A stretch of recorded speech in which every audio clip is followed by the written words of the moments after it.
workplace design today is that we have as yet not been able to establish a clear, substantiated relation between workplace design and business performance. We're making it nice for people, we're making it humanly very acceptable, which are all very good things, but the relation towards increased business performance is weak, to say the least.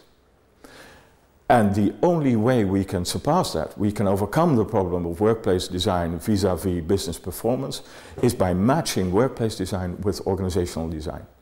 Once we can flip those two, once we can match them, modern workplace design with modern organizational forms, the relationship with business performance is going to be more clear-cut. For far too long, people who are practitioners in CRE have focused upon the building and upon the property industry.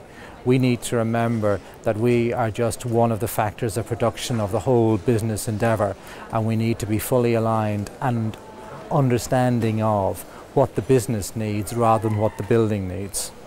When addressing key competencies required in the corporate real estate business, and specifically in design as far as I'm concerned, I think we're looking more and more at the social side of the equation, not just the building envelope and the quality of environment and the delivery of very efficient working spaces. We're also looking about the competency of the client to manage those spaces and manage those social networks that are occurring within those spaces in a sustainable fashion. So that requires an empathy and a true curiosity by the design profession to find out exactly what is the business that you're addressing. The design process is extremely business-centric or construction sector-centric or something like that. And there's actually no tools, no methods, and no approach to understand the value of user experience. And you can measure the value through awareness, through commitment, through loyalty, through lots of different issues. And if you could capture these values, understand how to measure them, and use these outcomes as a part of your design process, then the design will become more proactive rather than reactive. I think the main competencies that you need in people who are involved in workplace is, first of all, start with people. Start with people and understand them. Secondly, understand organizations. To do both of those, you really have to communicate. And then there's a lot of technical know-how that you also need.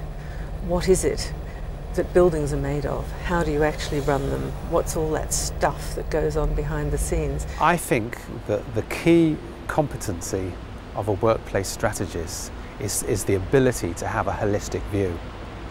And whether you can describe having a holistic view as a competency, I'm not sure. But I think it's being able to hold a lot of things in the ring.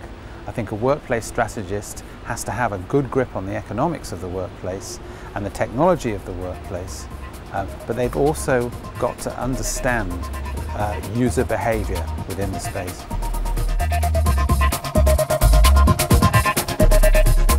The Philips board uses workplace innovation to foster the One Philips program. One Philips is about trying to get our three lines of business, our three sectors, to work more efficiently and together. It's a combined platform. We have created a program management office as a joint effort, and that actually should support mobility of the employee, either within a building, between buildings, or outside the building.